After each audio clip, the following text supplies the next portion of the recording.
People are afraid of success, Amara said, her voice low but resolute. If this herbalist can make us rich, then why not? We have tried everything else. This is how it all started. In a small village of Aridaya, life was simple, predictable, and harsh. For 3 childhood friends, Amara, Chika, and Kemi, it was also suffocating. They had grown up together dreaming of better days, but as they entered their late 20s, they saw no escape from the poverty that clung to them like a curse. Amara, the boldest and most ambitious, often spoke of escaping. We can't stay like this forever, she would say. There must be a way out. We just have to find it. Her words planted a seed in the minds of her friends, who harbored the same frustrations. They envied the wealthy women they saw on television, adorned in glittering jewelry, gliding through life in luxurious cars, and living in sprawling mansions. It was a world so far removed from their reality that it seemed like a fantasy. Yet, Amara was convinced that it could be theirs. The opportunity presented itself one evening when whispers about a mysterious herbalist reached their ears. He was said to have the power to summon unimaginable wealth for those willing to pay the ultimate price. At first, the idea seemed ludicrous, a tailspoon to frighten or intrigue, but as their desperation grew, the whispers began to feel like fate. People are afraid of success, Amara said, her voice low but resolute. If this herbalist can make us rich, then why not? We have tried everything else. Kemi hesitated, her fear evident. But what if it is true? What if the price is too high? Amara shot her a steely look. The price of doing nothing is staying poor forever. Chika got between fear and greed, eventually sided with Amara. We have suffered enough, she murmured. It's worth a try. And so, under the cover of the night, the 3 friends made their way to the herbalist's hut at the edge of the forest. The air was thick with the scent of burning herbs, and strange symbols were etched into the wooden walls. The herbalist himself was an enigmatic figure, tall with piercing eyes that seemed to see through them.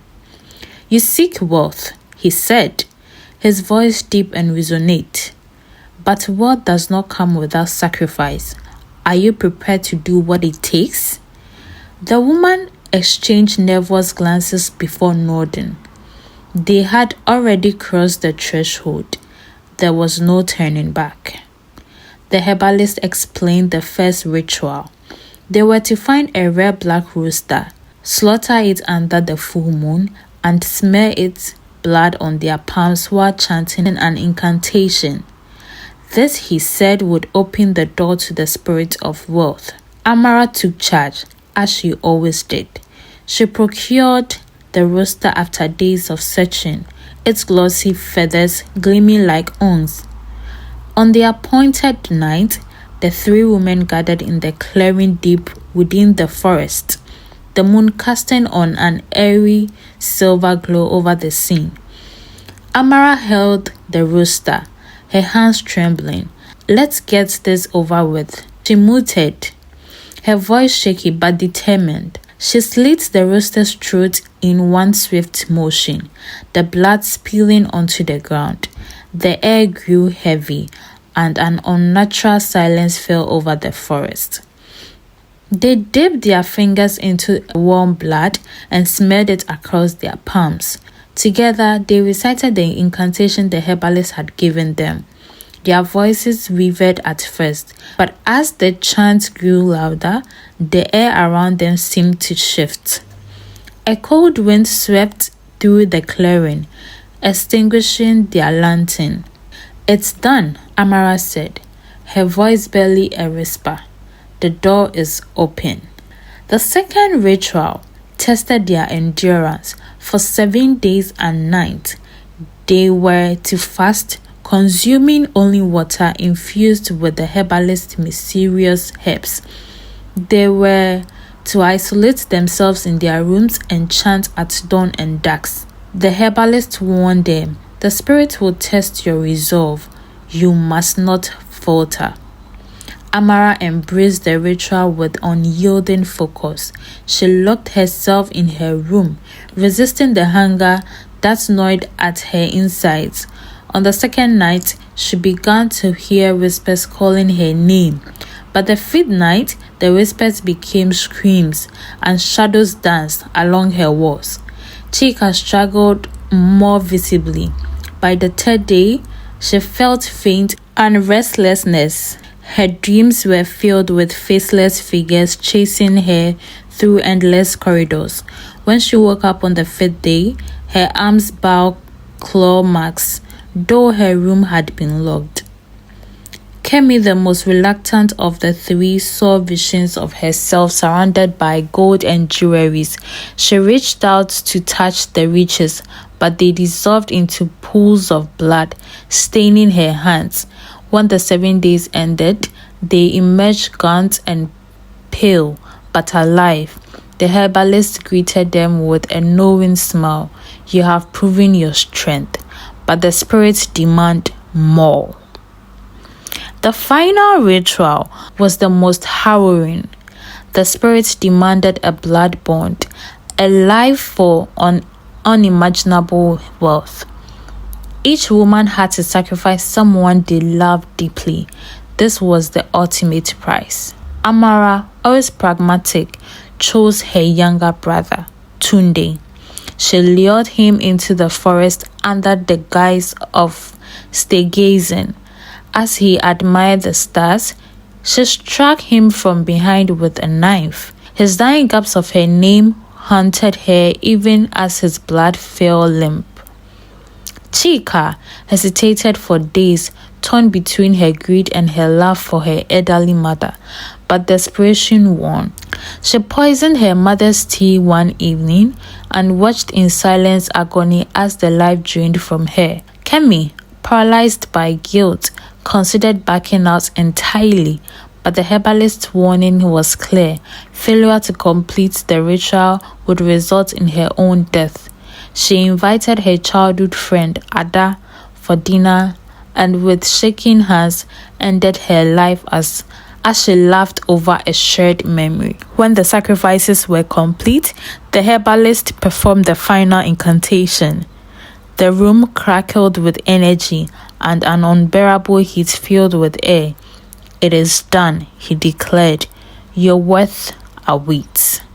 The transformation was immediate. Overnight, they became the queens of Lumina, the nearest bustling city. Amara invested in luxurious hotels and became a business tycoon. She lived in a sprawling mansion with marble floors and gold chandeliers, hosting extravagant parties attended by the elite. Chika became a celebrated fashion designer, her boutique frequented by celebrities. She traveled in world in private jet and lived in a penthouse overlooking the city skyline. Kemi founded a tech company that revolutionized artificial intelligence. She became a global icon, her name gracing magazine covers. They revealed in their newfound world, indulging in every luxury imaginable. But beneath the glittering surface, cracks began to form. The spirits soon came to collect their due. Amara was haunted by the voice of her brother, calling her name in the dead of night. His face appeared in every reflective surface, his accusing eyes following her wherever she went. Her businesses began to fail. She became a shadow of her former self. Chika's flawless beauty deteriorated as she developed a mysterious skin condition. Her client abandoned her, and her once thriving boutique shut its doors. Kemi, became consumed by paranoia. She destroyed all the mirrors in her mansion, convinced that the spirits were watching her. Her worth became meaningless as she isolated herself completely. Their world had become a curse, and they were powerless to escape it. The women's families were left to grapple with the consequences of their sacrifices. Amara's parents were devastated by Tunde's disappearance. Her father grew suspicious when her wealth skyrocketed and refused to accept her money. Her mother's grief consumed her, and she passed away, leaving her father alone to curse the wealth that had destroyed his family. Chika's siblings mourned their mother's sudden death. Suspicious of Chika's newfound worth, they confronted her, but she dismissed them. When her downfall came, they felt both sorrow and vindication. Kemi's parents were heartbroken by Ade's death. They noticed Kemi's paranoia and tried to comfort her, but she pushed them away, consumed by guilt and fear. One by one, the women fell. Amara disappeared into the forest, never to be seen again. Chika was found dead in her penthouse, surrounded by burnt photographs of her former life. Kemi was last seen wandering the streets, her mind lost to the torment of her actions. Their mansion now stand abandoned, eerie reminders of their rise and fall. Their names are whispered in cautionary tales, a warning of the price of greed. The spirits had given them everything they desired, but claimed their souls in return.